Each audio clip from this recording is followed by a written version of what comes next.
olmasın inşallah. Her bir xəbər işitdikcə insanın ürəyinin bir sarsını sızlayır ki, bizdən İran olsun. 30 il biz bu mühəbbəni gördük, yaşadıq, şəhidlər verdik. Allah qazilərimizə, veteranlarımıza can sağ versin. Şəhidlərimizin məqamı yüksəkdir, ucadır. Mən çox şəhidlərə Allah rəhmət etsin deyirəm, şəhidlərə salam olsun deyirəm.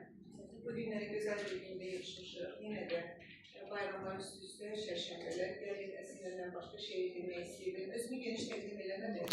Biraz təvazökarlıqla kənar olsa da Mehriban Abdullayeva, Demokratik Ceyhniskanın Qarışdırmayı Birliyinin sədriyəm, hüquqşünasam, bir neçə universitet bitirmişəm, işləşçiyim evi hüquq üzrədir.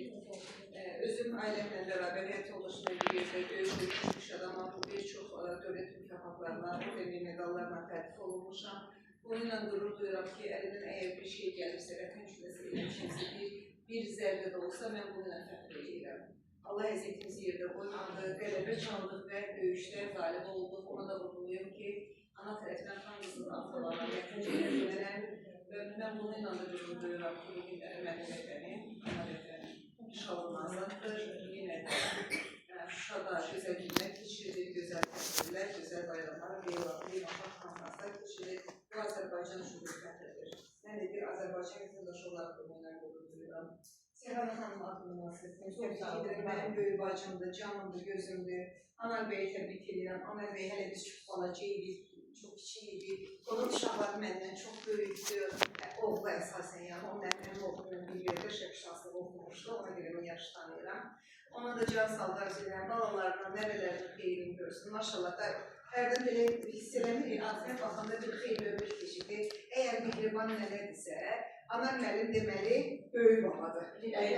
Yəni bunları biz yaşadıq, görürük. Allah bizə bundan sonra da müharibəsiz gözəl günlər nəsib eləsin. Sənə dünya desəm, dünya mülkiyər. Özün dünya boyda, dünya salanar. Sənsiz yetim qalar, qorxar da daşlar. Bütün kainatlarını salanar. Ümumiyyətlə, mən sakit bir şeir deyə bilmirəm. Bu qədər emosiyalarım yüksəkdir ki, mən hər hansı bir şeir deyəndə o mənim bir içimdən sızlayıb keçir. Allah Dədə Ələsgərə də rəhmət eləsin. Onun hər bir kəlməsində vətən, sevgi, məhəbbət bir mənalıdır. Bu günlər də Novruz bayramı ərəfəsidir, çərşənbə günüdür, sıran gün bir çərşənbə, gələn həftə yüzümüzə gələn çərşənbələrimizdə bir-birinin ardıncadır. Çərşənbə günün içmişmə başında, gözüm bir ala göz xanıma düşdü. Atdı müjgəlafın keçdi sinəmdən, cəldu qəmzələri qanıma düşdü. İşarət edilədiyim dərdimi güldü. Gördüm həm gözəldir, həm əhlidiydi. Gözündən güldü, güləndə qarası canıma düşdü.